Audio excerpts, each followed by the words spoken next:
All right, it's going now. Thanks, everyone. Thanks for coming to our meeting this evening. I just want everyone to know this meeting is being recorded. It will be posted on the NEWRA website in the next few days.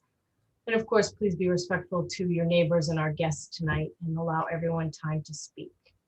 We've had an agenda change. Joe's American on Atlantic Ave has withdrawn their application to amend their entertainment license to include music on the patio, so they will not be presenting tonight. Just a quick update, the Climate Resiliency Task Force that NEWRA is putting together is moving along. We're just waiting for a couple more people to join in from Battery and Burroughs Wharves. If anyone is an engineer or an architect, is very involved in this area, we'd love to have you help out on this. That's really the first phase of this, is pulling together information about what's happening with all the waterfront buildings on both sides of Atlantic and Commercial Street. We're going to start our mayoral candidates series. City Councilor Anissa Asabi George will be speaking to us tonight. She'll be a little bit earlier than the original agenda that went out. We're inviting all of the candidates to come and speak with you. And we're also working on partnering with Ward 3, Wharf District, and Nunnik to host a candidates night at the end of June. So to start off tonight, Ellen Hume, who is a resident, I know you all know her, is going to give us a quick update on what's going on with the city council and development process. Then we're going to go right into the Greenway. And I see Rachel and Chris are here. Ellen, your mic is open. Thanks, Cheryl. I promised to take only 3 minutes. So what I wanted to announce was that Lydia Edwards is working with us, and other city councilors are also interested in having a public hearing where North End waterfront people can testify about our recent experiences at the ZBA. And we're thinking that we need to ramp this up in time for some of these huge developments that are pending at the waterfront and the North End. So this gives us a chance to find out if our neighborhood groups and abutters are going to be listened to, because they weren't during our experience the last time.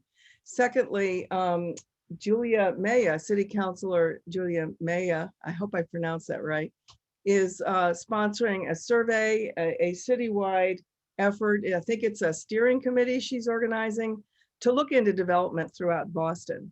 And Cheryl has the email link. I can't put it into the chat myself, but if you want to participate in her survey, please feel free to click the link and fill that out. So just want to say we'll keep you posted on all this, and you're going to be invited to share your concerns and thoughts at a public city council hearing, date and time to be announced. Thank you. Thanks, Ellen, for pushing on this and working with Councilor Edwards. That was great. And once we get started, I'll find the link and I'll pop it in the chat so that everyone, if you're interested, you can fill it out. You can get involved with Councilor Mahaya's steering group. They're planning to have a meeting later this month. I don't know where it stands. They may have already closed it out. I'm not sure, but at least you'll know about it and try to get involved. Just so before we introduce Chris and Rachel, 2 additions to the agenda tonight. Tom McShane is going to talk to us about 8 o'clock about the Harbor Garage project. I'm sure you all heard that a judge threw the municipal harbor plan out in court, a Superior Court judge. So he'll give us an update on that. And Kirsten Hoffman's going to give us an update right after that about the Cotulla Park and what's going on with the redesign and that project. So let me first make sure I open Chris's mic. Hang on, Chris and Rachel, I'm going to open your mic. Chris, it's a pleasure to welcome you here this evening. Chris is now the new executive director of the Greenway Conservancy, and let's welcome him. And Rachel Lake is going to give us an update on some of the programming that we can expect this summer. Oh, thank you so much, Cheryl. I literally could not be more excited to be in this job, and I'm very excited to be seeing all of you in this role. 2 weeks ago, I started as the executive director of the Rose Kennedy Greenway Conservancy. I had a weekend off between my job at City Hall and this position. I was the Chief of Environment and Energy and Open Space for the city. I met most of you in my prior job to that, though, where I was the Parks Commissioner, and I had the great honor of working with some amazing open spaces in the North End, whether it's Cotillo or Christopher Columbus or Cops Hill Terrace or all the amazing spaces. And I'm very appreciative of the neighborhood's advocacy around open space, not only in furthering open space goals and furthering goals for tree canopy, but in the protection of open space, because if it wasn't for all of your hard work, we wouldn't have these amazing spaces. And I also understand that our park is your park, and I am fully committed to making you feel that it is your neighborhood park, because it is. It exists because of your advocacy and because of the way that you help us take care of it. And I'm incredibly grateful for the partnership. And I understand that it's part of a system and it's part of an open space legacy connected to the North End. And I take that very, very seriously. With that being said, I think after an incredibly long year that everyone's put up with, whether it's, being, homeschooling or Zooming, it's going to be an exciting time in the parks along the Greenway. So I'm excited to be your partner. I will drop my contact information into the Zoom so that you have a direct contact with me. But of course, I have to give a lot of credit to the person you're going to hear from next, Rachel Lake. I think she's done a really good job on outreach for the Conservancy. And I just hope you consider us resources moving forward. If there's any questions we can ask, any questions that we can answer. Before I get off though, I have to acknowledge there's a lot of super volunteers, Cheryl, in your group. There's a lot of people who wear many hats in the neighborhood, and that's part of the reason why the North End Waterfront Residents Association is so special. It's because you're all doing incredible work in other organizations as well. But I have to tip my cap to Kirsten Hoffman, who is also a board member of the Rose Kennedy Greenway Conservancy when she's not serving within your organization and doing all the other things she's doing for the neighborhood. So I'm incredibly grateful for her leadership within the Conservancy leadership organization structure. So with that, I will turn it over to Rachel for the presentation. And again, I'll drop my email to the chat. And I could not be more excited to partner with all of you to make these parks more of your home. So thank you. Someone's got a question. Dave Kubiak, I just opened your mic, or at least I tried to. I was just giving a thumbs up to Kirsten Hoffman. Agree. Kirsten is the best. Wholeheartedly agree. Yeah, I mean, like when I think about David, like when I think about some of the actions that her advocacy, which was reflective of the neighborhood's advocacy and the direct results it's had when you think about the fact that Cotillo Park is now in the capital budget and is now going to get redone. And, it's a park that steps from the Greenway and it deserves to be every bit as beautiful as the Rose Kennedy Greenway. So thank you to all of you, and a special tip of the hat to her. Absolutely. Thank you, Kirsten. And she's going to update us later tonight about what's happening with Cotillo Park. Rachel, I opened your mic, and do you want to share? Excellent. I'm going to share my screen. Oh, thank you. Oh, wait a second. I hit the wrong button. Sorry. No worries at all. There you go. Amazing. Thank you. So as Chris said, we're very happy to be here and very happy for Kirsten's leadership as well. And I can just say from a staff perspective, are just delighted to welcome Chris and, say goodbye to Jesse as he headed off to New York. But we're very, very excited. Chris is in his second week, and we're really excited to get moving in 2021. So I will move pretty quickly through this since I know a lot of folks are familiar, and I can't see hands, but Cheryl, if you just at any point see anything, could keep an eye on the chat for me if anyone has any questions. Absolutely. I'll open mics for you. No worries. Great, questions. Thanks. So just very briefly wanted to acknowledge, as Chris said, last year was an incredibly challenging year for a lot of organizations, especially organizations like ours that do a lot of big activities. And one of our big goals is really bringing people together on the Greenway.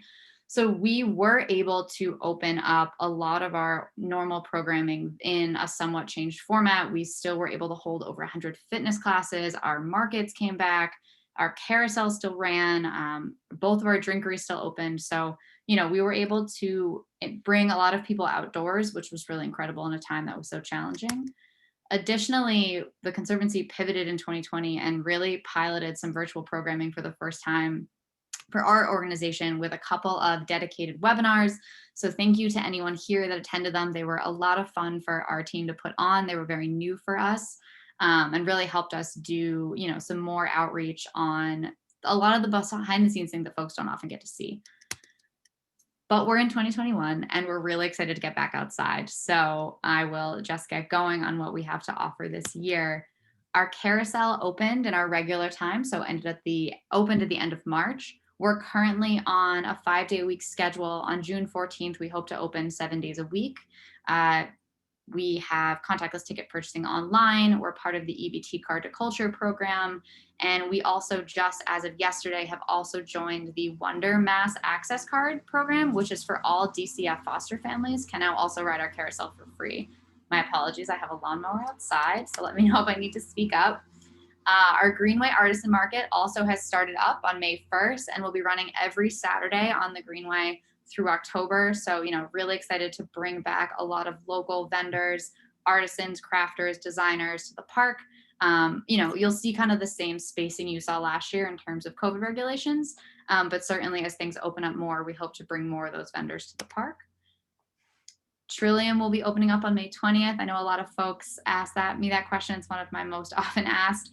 So because of the way that the restrictions are phasing out, there will be food required for the first couple days, but after that, if everything goes as the city and Commonwealth are expecting, food will not be required for most of the season. Similarly, City Winery has opened up on May 1st as well.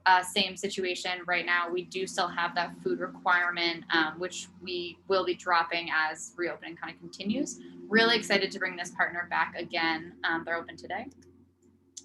Our food trucks have started back in April, and we'll be seeing a big push in that program kind of as we start to head through June. A lot of our vendors had a very, very challenging last year. So I really want to give a big thank you to all the members of the North End community that continue to come out and support these small business owners. It was a really challenging year, and we're so excited that so many of them have come back to the park. So we encourage you to get out and enjoy. It's a super wide range of food this year. We're really excited. Our public market, which is in partnership with the Boston Public Market, will be back on Dewey starting in June. We're down to 1 day a week. We're hoping to bump them back up to 2. We're going to see how things go. So again, these are a lot of local organizations and businesses, right, from right outside the city, sometimes even in the city, that have really struggled in the last year. So, we really encourage folks to head out and support them. Anticipated major events, this has been a big one. We're having a lot of conversations with the major cultural festivals that folks are used to seeing. So Boston Green Fest, Boston Local Food Fest, Chinatown Main Streets Festival, August Moon Festival. We don't typically have as many of these big festivals in the North End. The park is so heavily used by residents. But we were really, really excited to welcome Boston Lyric Opera back to the park this month. And we're having them come again in June for live opera. So we'll be making more of those announcements soon. Those are kind of really ongoing conversations with a lot of those partners. We will be launching our fitness program at the end of May. We will be offering more classes this year than we've ever offered before. I think a lot of our fitness partners have loved the transition to outdoor fitness. A lot of folks that have never tried it before are now really passionate about it. We will be offering, I think, almost 180 classes this year, if all goes as well. So that schedule will be coming out next week, and I'll be sure to forward that around to folks as well. So that is a quick overview of programs. I know that was a lot very quickly. So Cheryl, any questions? Does anyone have any questions? When you get the schedule, if you want to send it, I'll forward it out to the membership. Yeah, absolutely. That would be great. And I think too, folks in the North End will be seeing a lot of the similar partners that have typically been in the North End. So thinking kind of yoga, Pilates. I think there's even some North End businesses that are partners there as well. Sorry, I'm open my second screen because that's where I can see you. So also, while I have everyone, wanted to give a quick overview of the public art that is on the Greenway this year. Again, last year we really felt it was really reinforced to us that the Greenway was such an asset, being a public art gallery for folks, and people could go outside in a time when so many cultural institutions were closed. We still had a lot of art that people were able to come and see and help kind of refresh and keep everyone really mentally stimulated as well during what was a challenging year. So starting in Chinatown, we have an incredible mural, which is in partnership with the Punto Urban Arts Museum in Salem. This has been up for about a year and a half, I think, at this point. Really lovely piece if you are down further on the south end of the Greenway. Similarly, we have our 7th installation in our Zodiac art series. This is with a local artist named Andy Lee. So this piece is representative of the Year of the Ox, which is what we're in now, and is a series of flags through our Serpentine Path in Chinatown. Really beautiful and a lovely day. We highly encourage folks to head down there, explore other neighborhoods. This is a big one, which I'm sure everyone is keeping their eye on right now. So Daniel Gordon is going to be our signature artist across the Greenway in 2021, and he will have a couple different bodies of work throughout the park, which is the first for the Greenway. Typically, we have a thematic that includes several artists, international, national, local. We have one artist this year across the park. So our mural is currently in progress. So I really encourage folks to go down and see it. We are anticipating, and Chris, I know you were just there, so correct me if I'm wrong, finishing around Monday, I believe. I think you might be, yeah, finishing around Monday. We're really, really excited about it. It's stunning. So you'll see kind of the thematic of Daniel's work spread throughout. Still on the park, but leaving soon, is a sculpture by British-Nigerian artist Yinka Shonibare. This piece will be leaving us, so it's stunning. I highly recommend folks come see it. That is down in the Wharf District. Just installed today is a second body of work from Daniel Gordon. So there are pieces under the pergola in the North End, and there's also some pieces up in the Wharf District. This is a collection of Daniel Gordon's photography work that will be up for the year, so we're very, very excited about that. And then additionally, there's some more to come, but I will leave those as some fun surprises, but we can expect at least one other body of work from Daniel Gordon this year. On the Greenway, more generally, our fountains are anticipated to open up Memorial Day weekend, as they have in the past.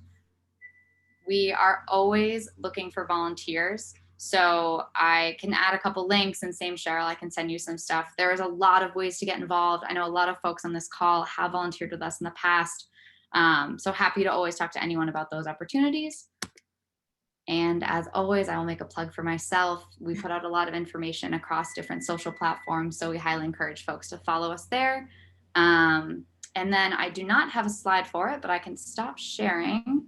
Another link that I will send in the chat is, I know folks have probably heard intermittently over the last 2 years about construction on parcel 2, and John may have an update on this as well that he was planning on sharing, so I don't want to beat him to the punch. But we will be having our 5th community for the construction of that park coming up on June 2nd. So I will add the registration link to our chat there. That would be great if you could put that in the chat. I have one quick question. Do the food trucks, I mean, not the food trucks, I'm sorry, do the farmers market, are they on Saturdays as well when you have all the folks down by Faneuil Hall? By State Street, you have all the kiosks there. Do you ever have the farmers market people join in? No, the farmers market will just be on Thursdays this year, but I do know that Boston Public Market operates with a lot of those same vendors out of the public market space. Yeah, it's nice to be outside, that's all. No, absolutely. And I think Boston Public Market also has a couple other farmers market spaces. I know they have one at City Hall. I think they piloted one in the Seaport last year.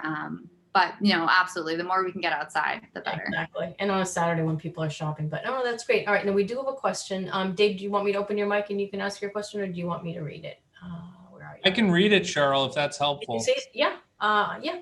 Yeah, so the question was, does MassDOT continue to fund the Greenway? It seems that this funding should come to an end given all the new sources of private Greenway funding, including the bid and the need for transportation funds to be spent on improving our transportation system. And it's a good question.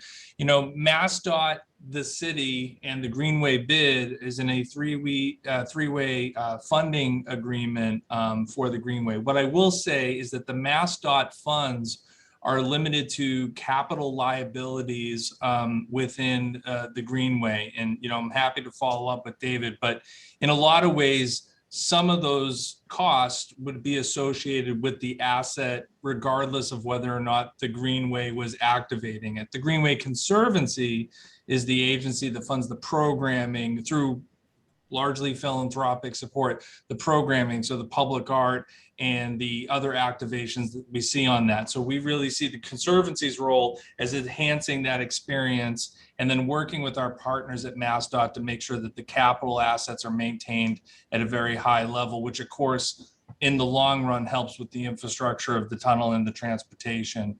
But I think, you know, these are all ongoing conversations, especially as the bid will eventually be up for renewal, as well as the funding agreement between the city and the other partners. So happy to come back when it comes, come back to this group when it comes time to talk about those negotiations again.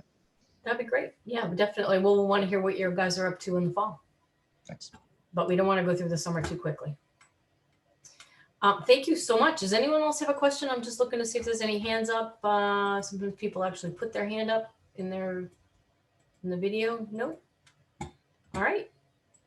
Thank you very much for coming, and we'll see you again in the fall. And congratulations again. So up next, I just opened the mics for Love Your Block. Now, everyone may remember they were here. Victoria Wright and Alicia Tremblay were here, I think in December or November, talking about the Love Your Block grant that they got. And they want to present some ideas based on the conversations they had with everybody. And you can share the screen. You should be able to grab the screen. And I think both your mics are open. Or at least I've tried to. Yes. Can you hear me? Yes. Hi. You can see our screen, correct? Yes, we can. Okay. So let's start. So just a little recap from the last time we met. Let me see if I can just make a presentation.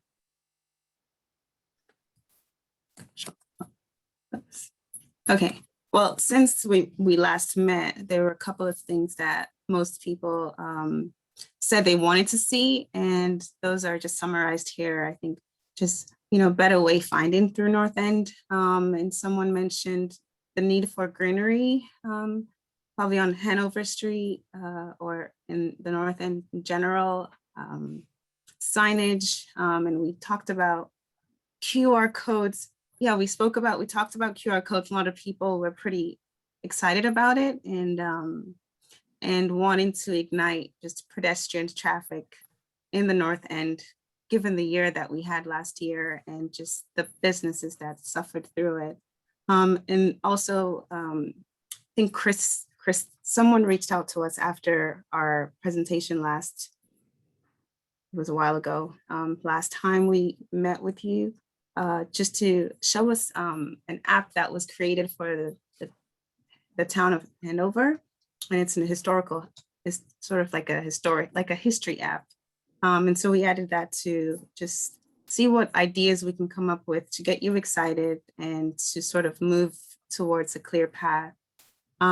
So going with our original idea with the QR code and looking at, you know, the main entry that most pedestrians, tourists take, you know, this is our entry. And I think we spoke about the signage that's been there this last summer, which is right about here, trying to see what opportunities there are to really create maybe a gateway to get information to say, this is the North End if you're visiting or out of town and don't know what this neighborhood is.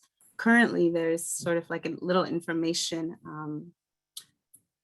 area on this corner on this corner.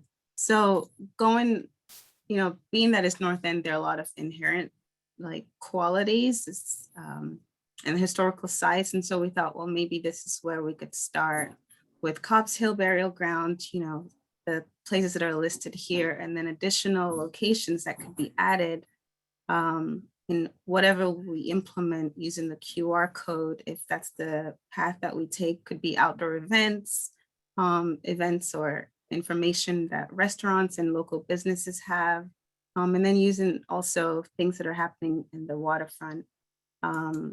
So QR codes are really, really simple and quick to create. And given that there are a lot of historical sites in the North End, with information online, we were pretty quickly able to create QR code that links directly to what already exists. So it's not a lot of effort on trying to build a website. And so, Cops Hill, the North End Church, Paul Revere House. And so as people are sort of traversing through, the restaurants, they could see these codes and easily get information on, what it's about. And, Paul Revere statue. And, another idea that we had was, maybe it's an AR VR experience where Alicia and I didn't see any information online for the statue, but maybe it's an AR VR, experience that guests can, go through where they scan something, and maybe Paul Revere on their phone, they can have like a really unique AR VR experience, and Paul Revere might be running down an avenue down in North End, who knows. So based on QR code concepts, we could create them. They're fairly easy to create and attach them to existing infrastructure. So this is essentially maybe because our budget is limited, this is probably like the easiest, quickest way we can go about, getting it out there so that people could use it and gain more information about North End.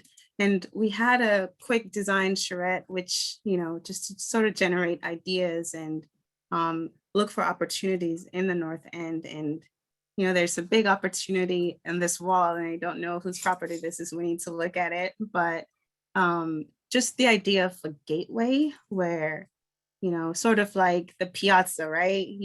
People are entering into something and creating the experience from the start. And one of, a good example also is just Chinatown, how they have seating in the entrance, and it's not a lot of work, but maybe using a local artist in the area to create some sort of information graphic. And I mean, it could be a big QR code as is sort of shown here, but it could be anything, right? In Brooklyn, New York, there's sort of this iconic mural. We could use murals, which could be something that really identifies, the North End in a new way. A lot of restaurants already take advantage of like the touchless menus, and maybe on the path, on the sidewalk, display QR codes that could give information, and I guess just information about what we really want to hear from you as far as, okay, well, what are the hidden gems? And I'll get into that a little bit later, and in going through North End, I know a lot of the restaurants are starting to, or have already, because this photo was taken quite a while back, they've started to organize their outdoor seating area, and a QR code could easily be added to their signage to show a menu. So if someone is walking, they can just easily, and with a QR code, it's just one way of getting information that's touchless for someone that's passing by, and maybe they see something and they can come back. But it's just one way. And then maybe, having some kind of laser cut graphic that, this is just an example that could give more information, or we could have a QR code embedded in it somehow. Let's see. And one of the comments we heard from you was maybe more greenery.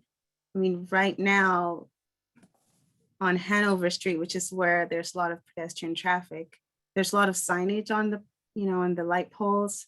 I mean, it's possible, but maybe there's an opportunity on the side, like the smaller alleys where there are restaurants that are tucked in the corner, to have some form of greenery, along that, because then it's inviting and people are curious and they want to sort of go through those streets. and I talked about hidden gems. Something that I believe was started in New York is POPs, which is privately owned public spaces. And there are a lot of them sort of along the waterfront. So, you know, it could be that a tourist is starting or a guest in town will start and start in this, you know, Hanover Street, traverse through the streets, experience the street, and maybe there's a destination. And these areas are not really well known, but they provide really great views to the city. And so that could be another avenue that we can go about it. So, you know, our next steps would be really, we want to hear from you, and we want to just hear what you're excited about, or if there's anything that, if any of the ideas here you want to see it developed. We want to, I think Alicia and I want to narrow it down to maybe 3 ideas that are attainable, like start small. And then in June, we're hoping to present to you again so that we could finalize a direction to go before July, or before July. Alicia, I don't know if you want to add anything else. I think you covered a lot of it, but I think start basic is what we kind of are thinking. Start basic, and then, you know, we can grow from there, but we really just want you guys, we want to get involved with you guys, and whether that is something really small to start, or we will, rather than just talking to you, we want to get something going. That's really it. So what would you like us to do? Do you, If you guys have questions, if there's anything you guys absolutely hate, you know, if there's anything you guys are, I saw that someone was interested in the history part of it, right? So like the AR VR experience, maybe that doesn't come now, but maybe we focus more on that and stuff that you guys are interested in and what you would want to see. We don't want to waste our time. If we need to take a little bit longer, we take a little bit longer, but we want something that you guys will enjoy and that will bring people into the North End. Does anybody have a question or a comment? Put up your hand. Lori, hold on.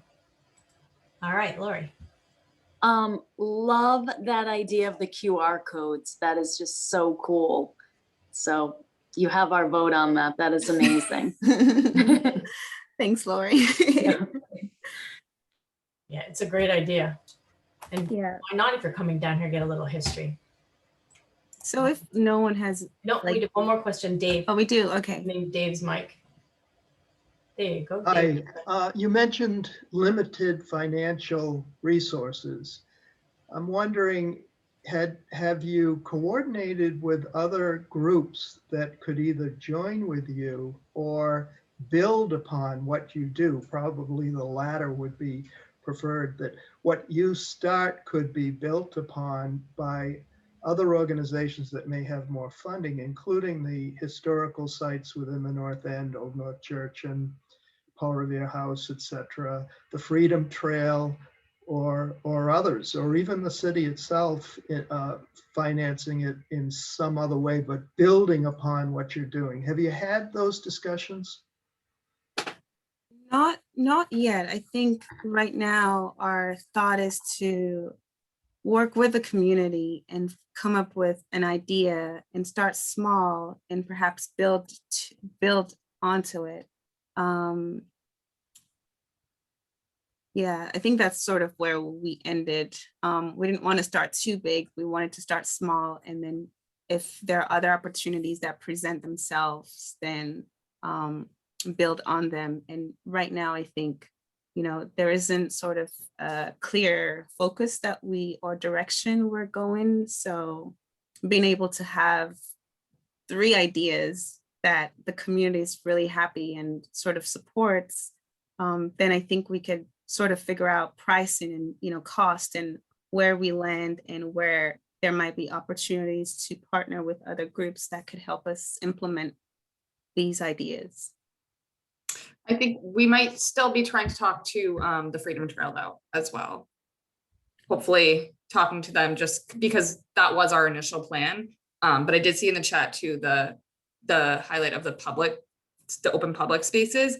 That was something I didn't even know about. So I think step one, yeah, the historic, the Freedom Trail, the thing that people are always coming down there for, but then highlighting these hidden treasures, maybe that's like a phase 2 thing. So if we do this in phases, but I think, yeah, we are trying to reach out to the Freedom Trail as well. And there's a Right. lot of history in this neighborhood that many people don't know about, and it's fascinating history. It goes way beyond what we all know or what the outside world knows. So then that's the other thing. So like, if you guys have stuff to add, if like, you know, of like a little historical tidbit that we could add to this, that's also what we're looking for. So we will put our email in the chat as well. And yeah, we know the Freedom Trail and like those 4 stops, but maybe there's something else that we're missing. So Do you send want those our way. excuse me, do you want to do a survey? If you could set up Yeah. a survey and send me the That's- link, we Yeah. can send it out to the membership and you can get Awesome. direct feedback. Awesome. I think That's that a would be great idea. perfect. Yeah, we'd That's be a happy. great idea. Yep. Yes. Yeah, and you can do it so that you can be multiple choice. You can let people add in their comments or their ideas, however you want to set it up. But you'd send it to me and we'll get it out to everybody so that you Awesome. can present, you know, final 3 options. And are you looking for NEWRA to vote on one of the 3?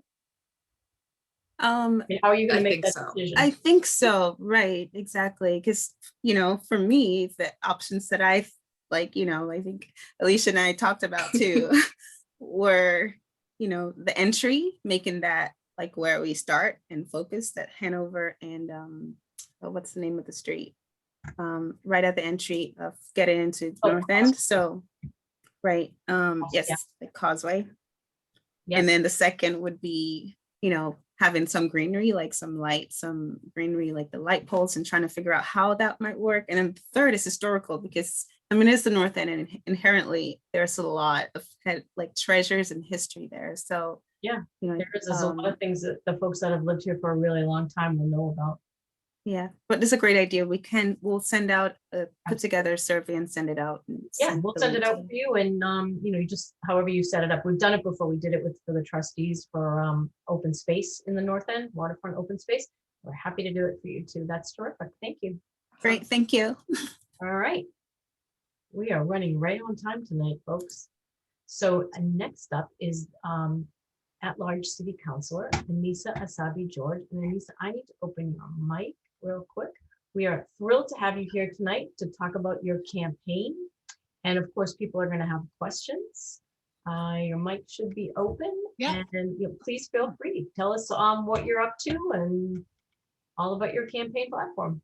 Thank you very much, Cheryl, for welcoming me this evening and always being so welcoming to me when I'm here, and to Karen Foley, who is in my city council office, who's also on this evening.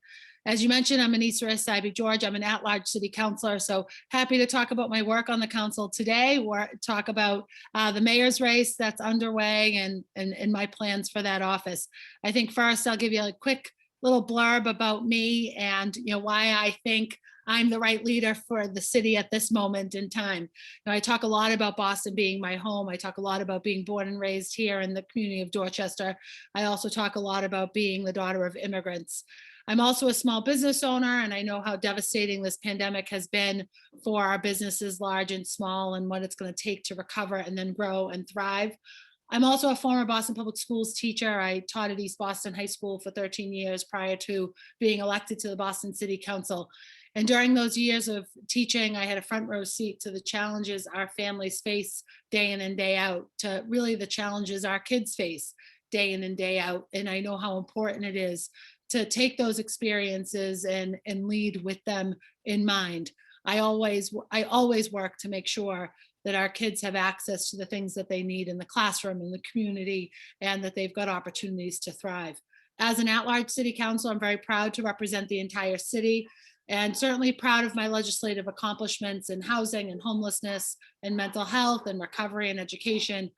But I'm most proud of my engagement in every community across the city of Boston. Again, as an at-large councilor, I take that responsibility, that commitment to all of you very seriously, and believe that the most important thing, or maybe almost the most important thing I do is I'm present in our neighborhoods. Certainly need to follow that up with the work, but showing up is a big part of this job and being present so that I can learn from all of you, that I can hear from all of you about your challenges, about your celebrations, and learn the best ways to lead this city. I can't do that without being in contact and in touch with all of you.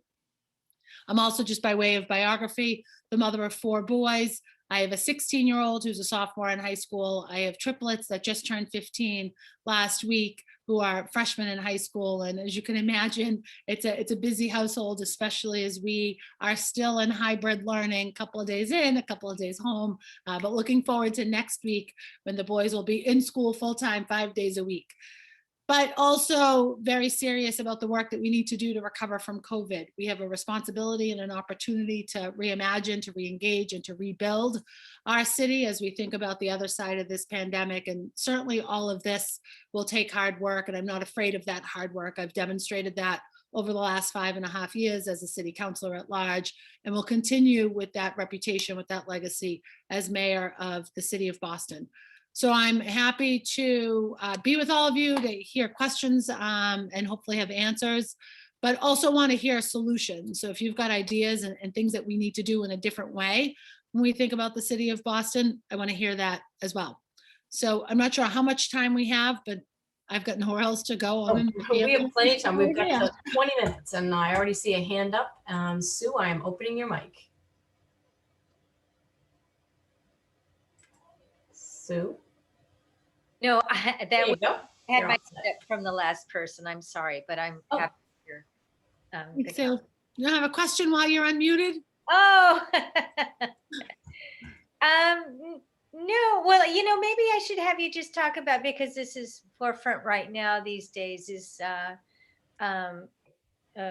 how you feel like the police department needs to change their strategies to connect with the community better.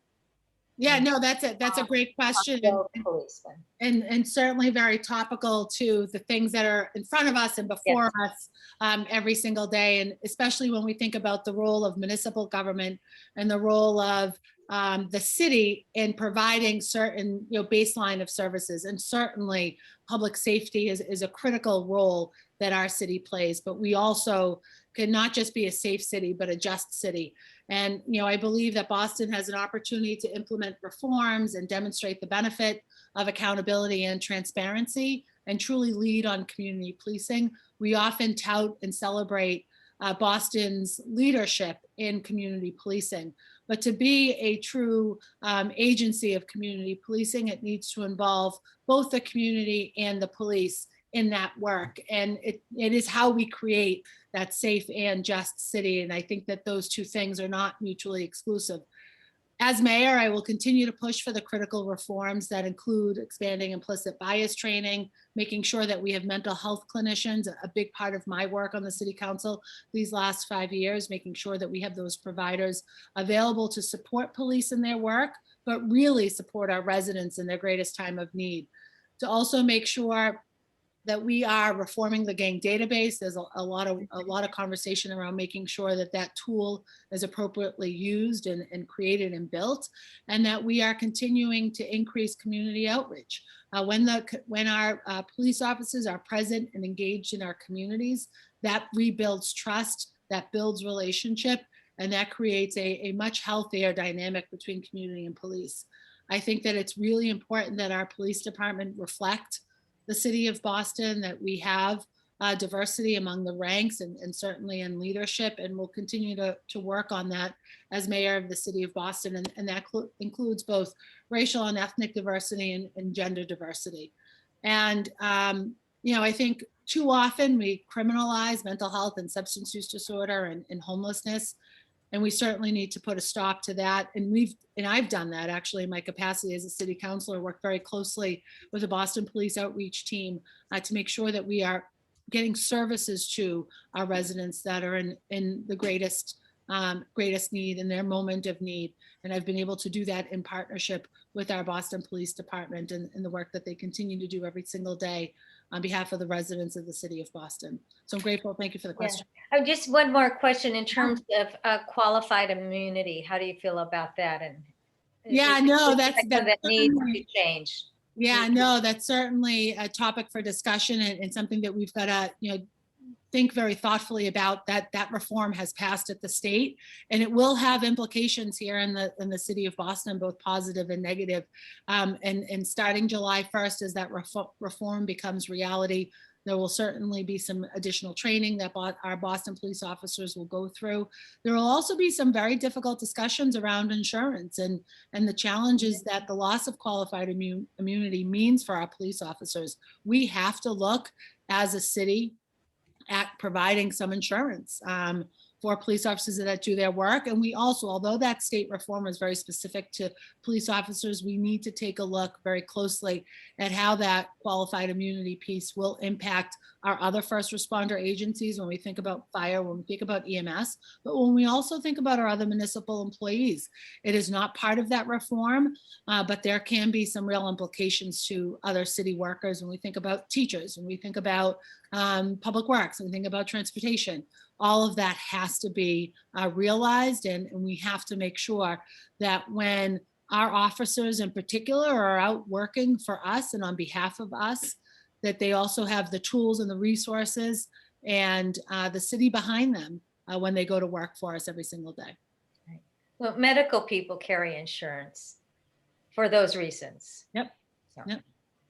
Thank you. Thanks, Sue. Jen, your mic's open. Thanks. Hi, Anissa. Jen Crampton here. I'm at 63 Atlantic Ave.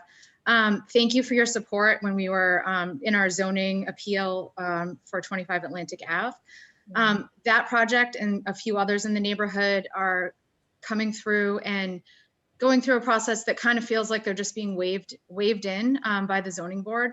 So I wanted to just ask, how do you see reform happening for the zoning board and also for the BPDA? Really, not to be so developer friendly and to really listen to the neighborhoods that the developments are impacting and not just make it be like the guy with the most money wins. And, if residents are willing to cough up money to fight it, then great. But if you can't, then you're SOL. So just wanted to get your take on that. Yeah, no, I mean, it's certainly a great question. And, one of the pieces that we need to make sure happens is that we are thinking about planning our city separate from the economic development of our city and the building of our city. Those are two very important things that need to happen and happen separately. Certainly have to complement each other because Yes. Development and design and growth needs to make sense. And it has to be smart here in the city of Boston, but it has to be done sort of, they need to be, I think the word would be bifurcated from each other very clearly. I also think that for both community and developer, that the process has to be predictable. And we see these projects sometimes getting stuck in the mud. And we know that that mud is really the politics at play. And that doesn't settle good for me as an elected official. It doesn't settle, I know, good for community or builder or developer. And we have to make that system much clearer, much more predictable. I think that also will create some more opportunities for more thoughtful and robust and real, not just dog and pony show, community engagement in these processes. That's really important. I also think, some of our communities have gone through some master planning. We need to really, as a city, make sure that that master planning happens across the board and that it's interconnected with one another. So what's happening in the North End is complementary and connected to what might be happening in Charlestown or happening in Downtown Crossing or happening, as we scoot over the Greenway into Chinatown. Our growth, our design that leads to growth needs to happen in concert or in harmony with one another, and it has to be predictable, and everybody wants that. That also creates, I think, more realistic costs when we think about the desire to create more affordable and reasonably priced housing, when we think about opportunities for home ownership, for working families, when we think about creating opportunities for more families to simply stay here in the city. When that process is streamlined and when that process is more predictable and more transparent, we can get to those, get to that that good development. Thanks, That's John. great. Thank you. You know, to kind of take that one step further, because we are all on the waterfront, the north end is surrounded by water. We're really concerned about climate resiliency, climate change, rising tides. We're in the process of putting together a task force to look at climate resiliency in the north end waterfront. And, you know, it's a complicated issue. And, you know, I'm just curious if you had really thought about it yet, if it's something that's going to be high on your list to really take a look at as mayor. And, you know, and Boston has a huge shoreline. Yeah. How do we make it resilient? How do we pay for it? Yeah, no, that's a great question. And it has to be top of mind for me as mayor, for anyone that's leading the city or involved in the work of this city, because we are a harbor city. And, you know, I as a former teacher, as a parent of teenagers, I want all of our kids across the city to learn how to swim because we are a harbor city. But as important as it is for kids to learn how to swim because we're on the harbor, we also need to make sure that our shoreline is safe, that it can accommodate shifts in climate, that it can respond to, or that we're prepared to respond to a rising sea level, but that we also do it with a certain level of common sense and inclusion of the communities that are most impacted. And we often think, and for sure, the North End as a community that's surrounded by water is directly impacted to shifts in climate, to the rising sea level. It also impacts some of our interior communities that we wouldn't consider as, you know, impacted when we think about the channel and where the channel feeds into, you know, Dorchester into South Bay, which it's called South Bay for a reason, and then into Lower Roxbury. There are implications to what we do on your waterfront to more than just the North End. So I applaud your efforts to bring together that task force, and I think to talk about these issues and these challenges, and I think the legitimate fears about the future of your community, of your neighborhood. I applaud that you bring that together. I think to have sort of reasonable discussions about what that means. You know, something that we've been talking about more recently is how do we create and build additional housing, which we continue to need housing here in our city, that is both climate resilient, environmentally friendly, and yet still affordable. How do we find sort of that nexus and that sweet spot between those few things, those few interests all at the same time? And how do we do it with the community front of mind in that decision making? Because too often and not that I don't want to hear from the experts, but those with lived experiences often have the most practical and realistic solutions to the problem. So I'd love to be included as much as possible in that task force, to participate in those discussions, because what you do there, what happens in community and what will happen in that task force should and will directly inform my work as mayor of this city. That's great. Wharf District is doing one as well, Yep. but they weigh more heavily on businesses. Down Yeah. here, it's a lot of housing. Yeah. No, it is. I mean, we're looking at it and how all the different buildings are, what they're doing to protect themselves. But you can protect the building all you want if the water is coming in over the seawall. Right. You know, there's not much you can do until you figure that out, and it's an expensive proposition. And you know, if Wharf District does one thing, Charlestown does another, East Boston does another, it needs to be a cohesive solution so that we're not pushing the water into somebody else's, you know, neighborhood. Yeah, no, it absolutely has to be a coordinated effort. There is some work with I think it's called the Neponset River group. There's a group from, I live in Dorchester, not far from the water. It has to be a coordinated effort, because again, if the North End does their piece, if the downtown does their piece, and Dorchester, for example, doesn't, or South Boston doesn't, we're going to create, you know, there'll be some other impacts in other parts of our city. So it has to be a coordinated effort to go forward. Thanks. We'll absolutely coordinate with you and look forward to your input. Come on, somebody else has got to have questions here. Dave, I'm unmuting you. And let's take questions about anything. I'm a former educator. We could talk about schools. I'm a small business owner.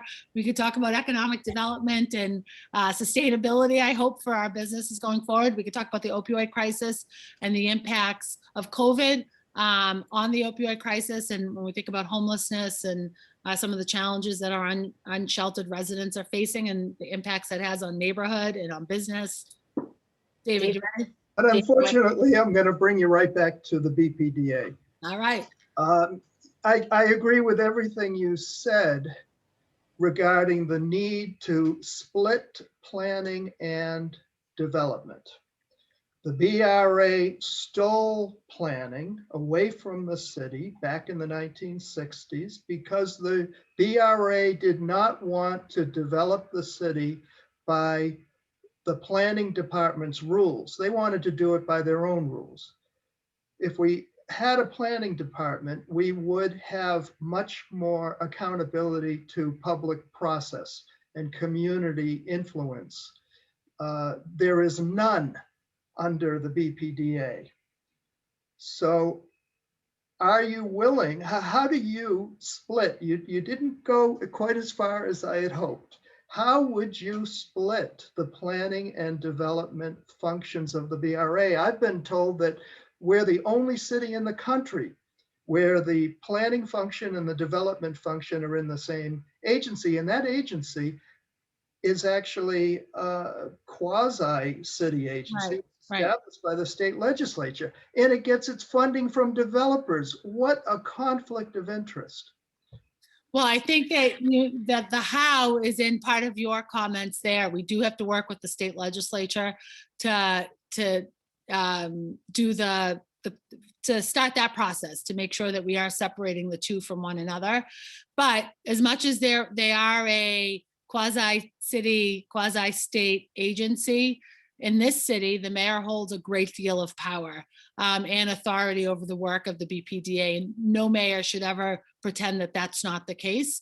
And I look forward to leading the city and certainly playing a very critical role in the work of the BPDA in doing that work and separating those two pieces out. It won't be easy. It's not like day one it happens fully and legitimately, but day one, there is a very clear, there will be through my administration, through my leadership, a very clear set of instructions that will at least begin that process and make it clear to those that will lead the BPDA under my administration to do that.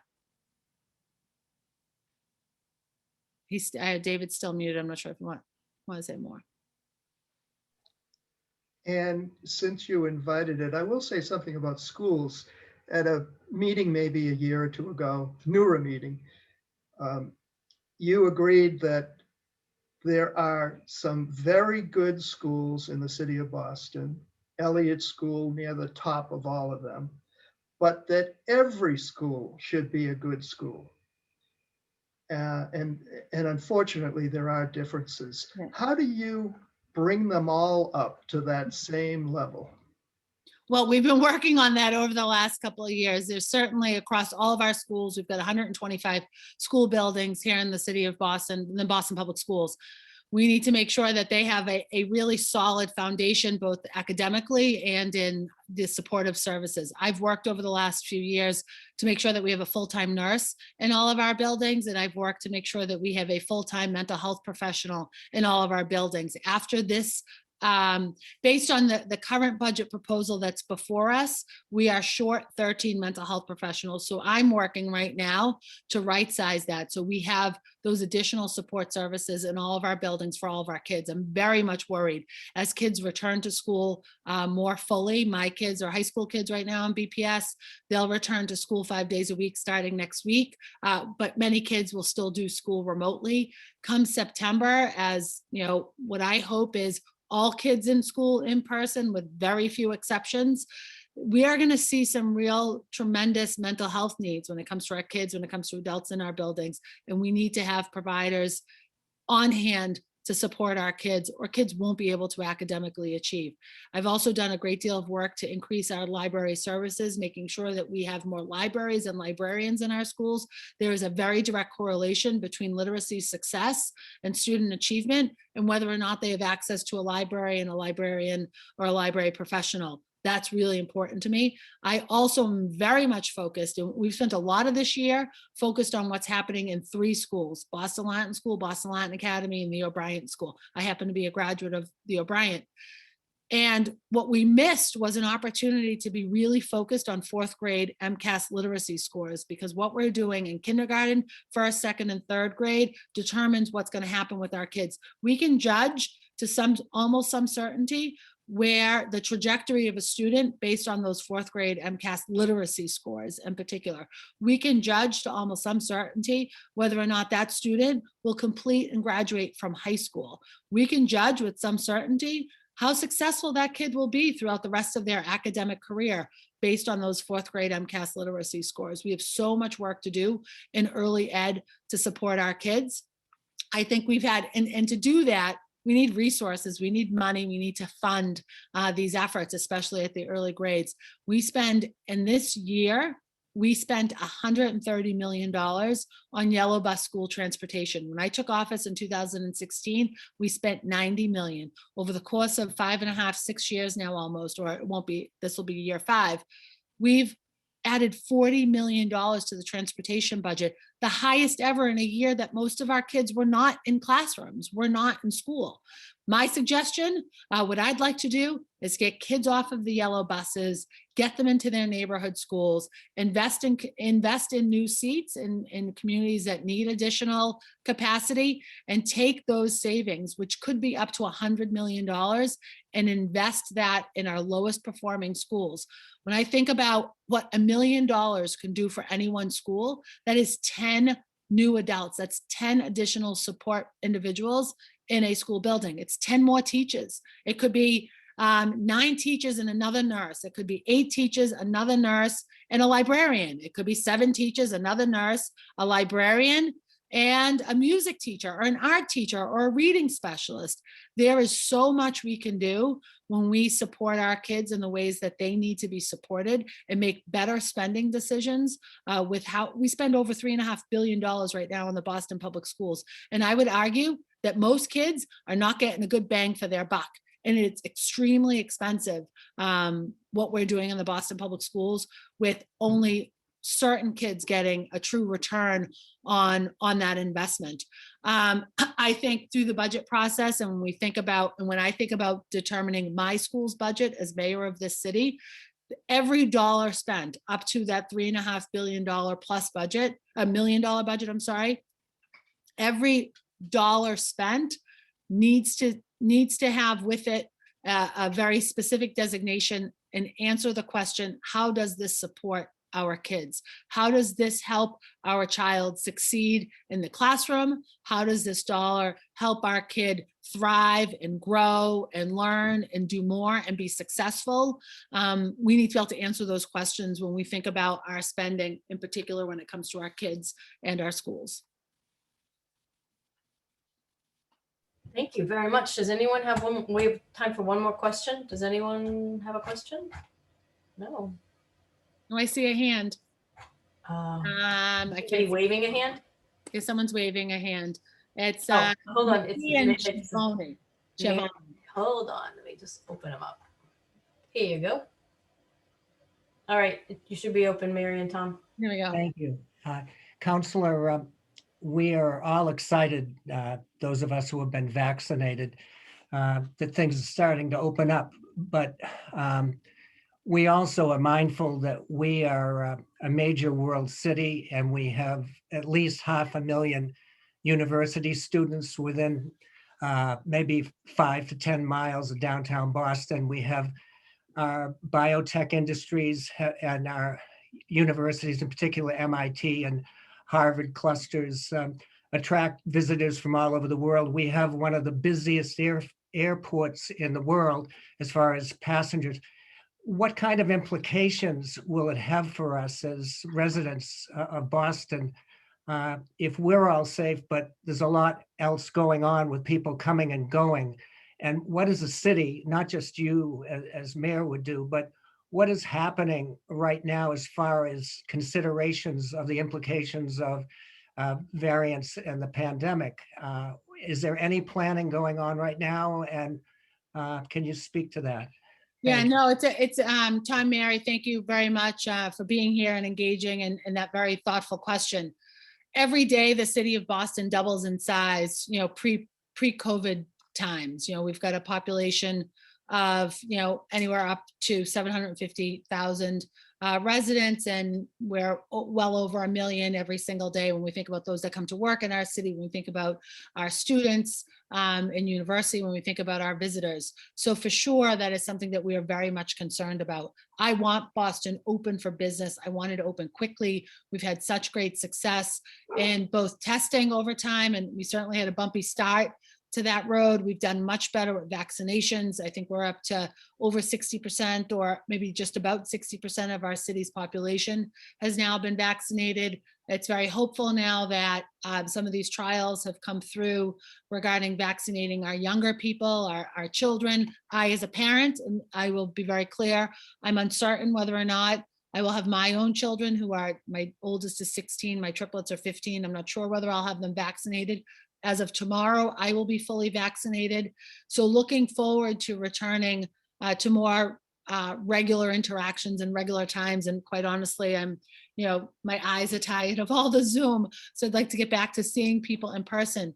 But these worries are very real. And we think about returning to open. We think about welcoming visitors. We think about those doing business in the city, and we have to consider those real risks. As much as I want to throw away and start burning my masks, I will continue to wear my mask in mixed company. Karen, who's on this call, Karen and I made 7,500 masks at the beginning of the pandemic, raised $35,000 for a great organization called Winterwalk. I don't want to look at another mask as long as I live. But I also know for me to be safe and for others to be safe in certain situations, I will continue to wear a mask. We've seen today the CDC put out guidance that if you are fully vaccinated and you're with others that are also vaccinated, that you don't need to wear the masks in some of those sort of interpersonal, not sort of open to the public events and settings. But we will still be wearing masks, and I don't see masks in most public spaces and gatherings, especially ones that are indoors, going away anytime soon. I have not specifically had a conversation with our Chief of Health and Human Services regarding the increase in tourism. It's coming. Summer is here. The warmer weather at least is here. And businesses are making their plans for reopening. There is no business, no large commercial business that has shared that they're ready to open up 100% to 100% capacity when we think about their office space. So it will still be sort of a dampened return. But I'm hopeful that we'll get to a place where we've got some proper planning in place, but masks will be around for a little bit. Thank you. Thanks, Tom. Thank you very much. So I've also put, if any of you did not get an opportunity to ask a question, or you think of one in the middle of the night, don't call me in the middle of the night. But I've put my cell phone in the chat. My phone's on silent anyway overnight. But I've put my phone number in the chat. If you get an idea, you want to get involved in the campaign, want to help, we'll use that too. But if you've got questions about, I'm running for mayor and I'm looking forward to serving as mayor following the November election. But in the meantime, I'm still your at-large city councilor. Karen and I and the rest of the team are at work every single day doing the business of the city, doing the business of the residents. So if there are things that we can be supportive of and helpful of with, we want to do that. Thank you very much for joining us tonight. We really appreciate it. And as the counselor said, her contact information and Karen's is right in the chat if you need it. Well, we hope to see you again soon. Thank you very much. Good night, everybody. Good night. Thanks. Before we bring Tom on, I just have a quick question. Mary is checking everybody in. We have someone in here with a phone number, 617-308-6848. Can you tell us who you are so that we can check you in? I just opened your mic.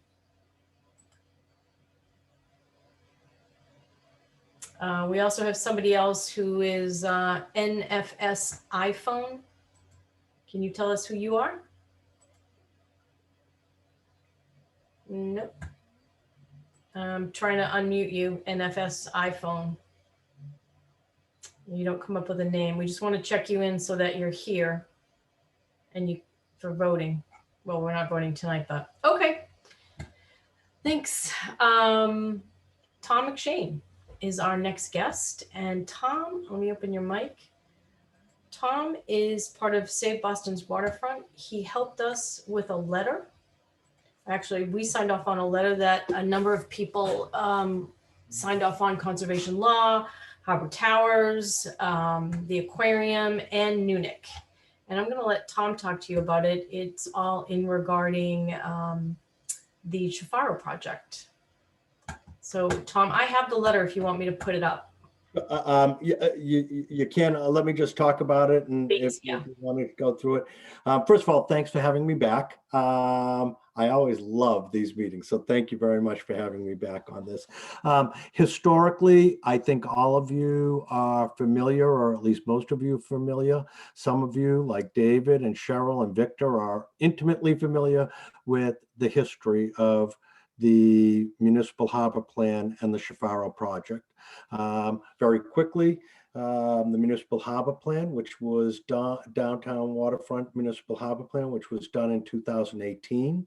It was approved by the state. It was strongly opposed at that time by virtually all residents, both on process and substance point of view. The plan really focused not on what the public realm or the plan for the waterfront should be. It focused really just explicitly on the two development projects, the Shafaro building and the Hook Lobster building. And that caused a lot of concerns. The one thing that the state did give the community was a requirement that the city had to go back and hold what the state called a robust public engagement process to come up with a set of design and use standards to talk about what the public realm and uses should be. The city didn't do anything with that mandate for 2 years. And so then in 2020, Shafaro filed his project without those design and use standards. Many of you were there on the infamous February 27th meeting at the Long Wharf Marriott, where some of us were there, and that was the night of the Biogen conference. But we were there for the first BPDA hearing on this.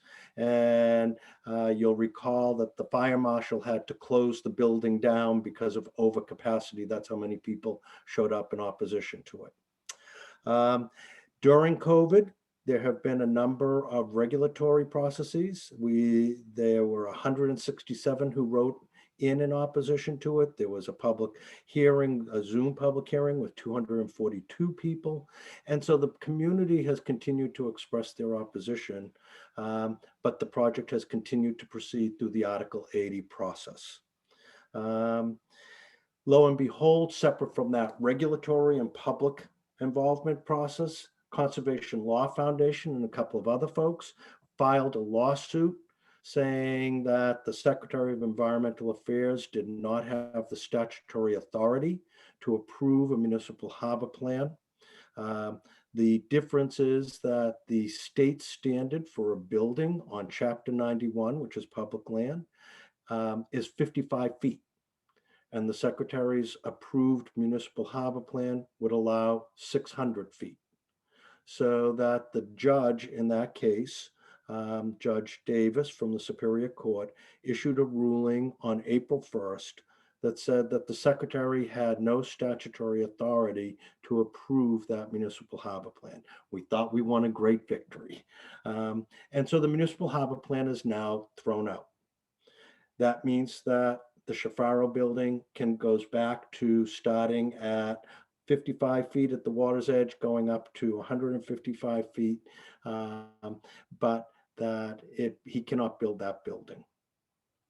The last time I think I spoke to you, we were concerned because we thought there'd be a rush for a legislative fix by NAOP and Shafaro. That legislative fix has not materialized.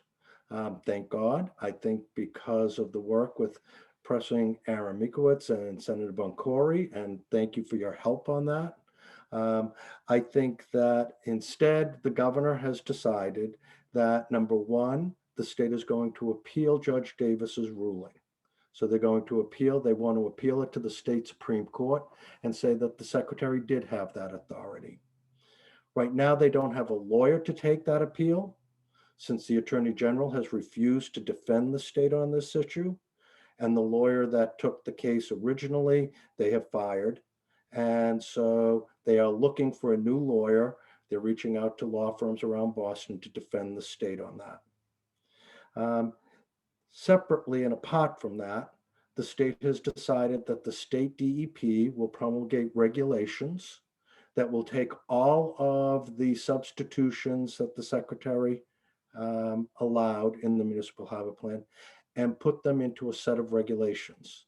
So this is now a 56-page document with numerical standards for every section of the state that has a municipal harbor plan. And it's an enormously complex set of regulations. Those regulations were filed by the DEP at the Secretary of State's office on April 30th. We expect that those will be published tomorrow, and we don't know whether there'll be a public comment period or not. But if these regulations go through, then that will make the 600-foot height legal again. And that's kind of where things are at. In the midst of this, when the judge had ruled that the building was no longer permittable, and we all thought, terrific, we now have a chance to go back and do this the right way and get the community input and follow the community input to come up with a better plan. There were a group of organizations that wrote, and this comes out of the old adage of Tip O'Neill, who says you have to ask somebody for their vote.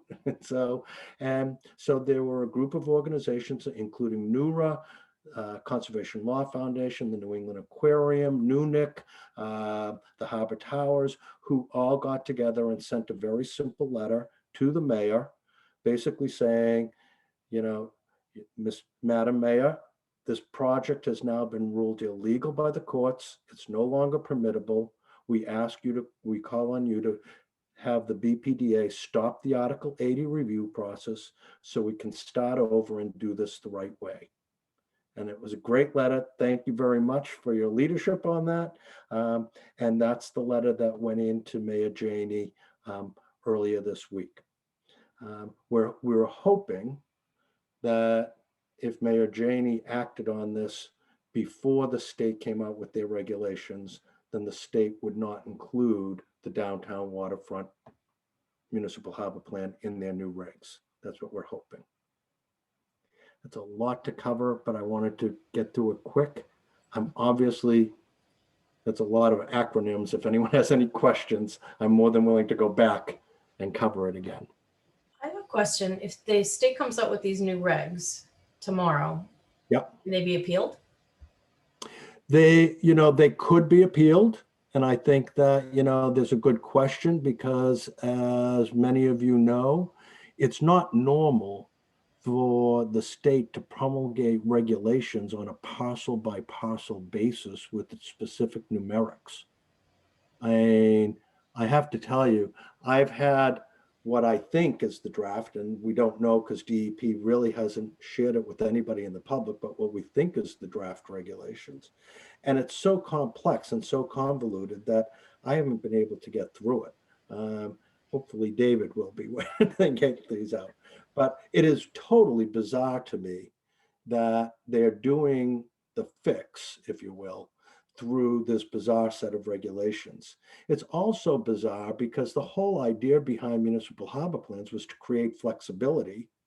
And yet now, every time there needs to be a new harbor plan or a change harbor plan, and there are 17 in the state, every time there's a new one or a change one, DEP is going to have to go through a whole 30A regulatory process because that is now the way that the state has chosen to do municipal harbor plans, is through detailed regulations. So it's a very bizarre thing. I think it is probably challengeable, but I'm not a lawyer. So I'm sure CLF is looking at that. That's great. Does anyone have questions? Somebody's got to have a question.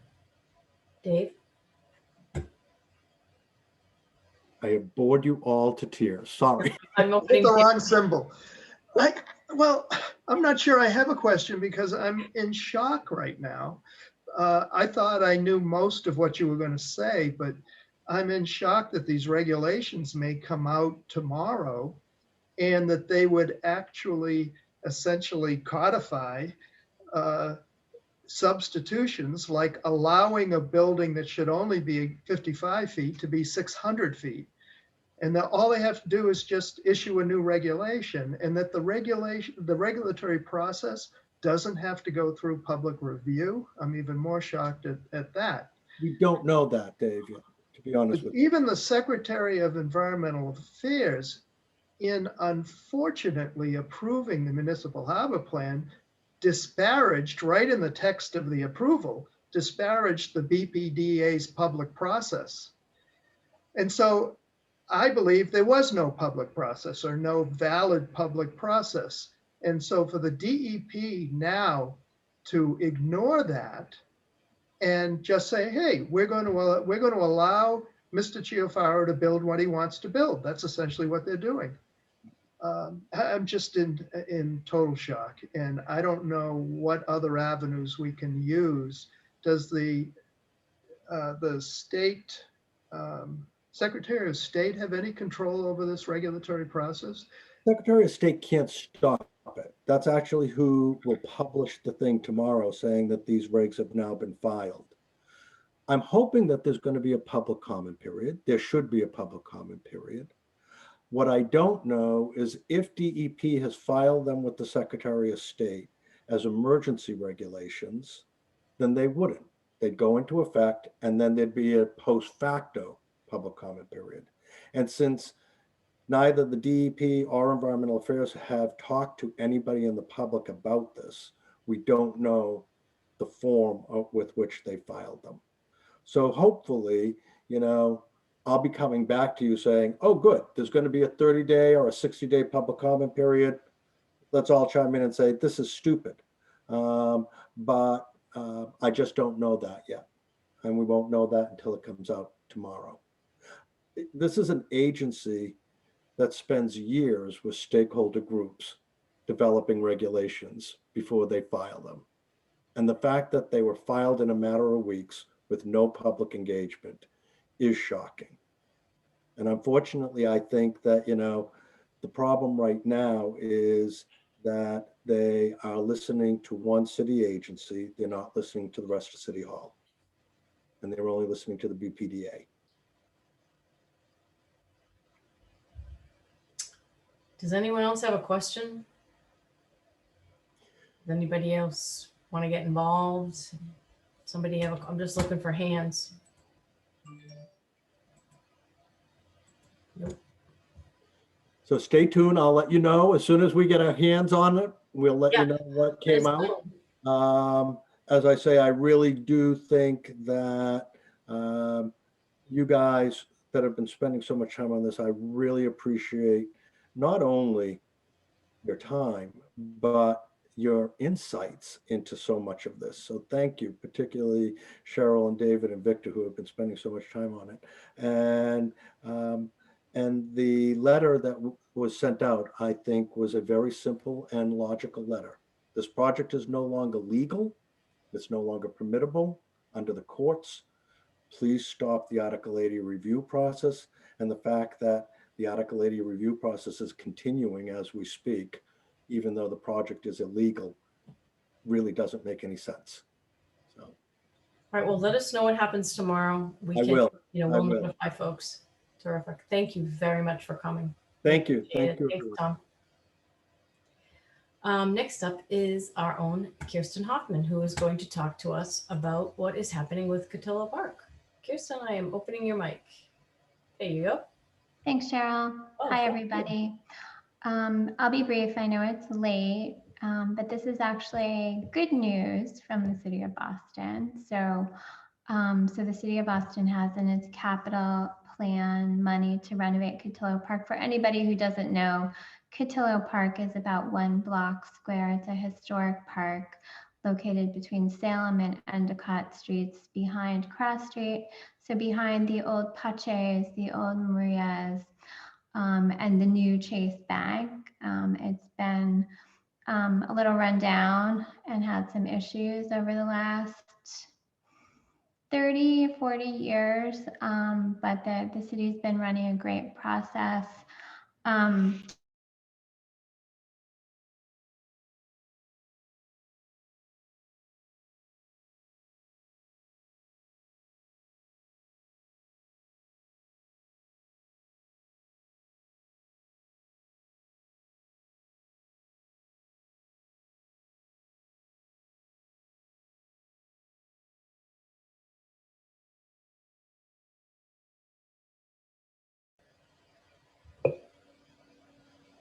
Kirsten, I lost your audio for a second. Ah, you're muted.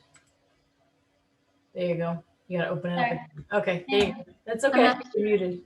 Not sure what happened. No, I thought I muted you by accident, but sometimes I don't know. Whatever. You're open again. But the city has been running a great process, has had 2 meetings on the design for Cadillo Park. The 3rd meeting is coming up on May 27th. I put a link in the chat, so at 6 p.m. If you're interested in seeing the design, you can also go to the web, get to from that link to review the past 2 meetings and submit ideas if you have ideas or comments about Cadillo Park. So the city's process is completely separate from the proposed Cross Street Hotel development project. But I would encourage everybody to check it out and submit comments. That's great. Thank you. Does anyone have any questions or want to get involved? You can open your mics, put up your hands. I mean, you've been working on this for a long time. It's great to see it coming to fruition. This is terrific. Yeah, it is. Yeah. No, it's a great feature for the neighborhood and for people to get out now that we can go out. Does anyone have a question or a comment? Nope. I guess not. Anything else to add? If you want to send me the info, we can get a note out to everybody about the next design meeting the end of the month. I can get that out so people can register. Okay, it's in the chat. It's in the chat. Oh, good. All right, folks can register. It's one of those meetings where you have to register in advance and they send you a link.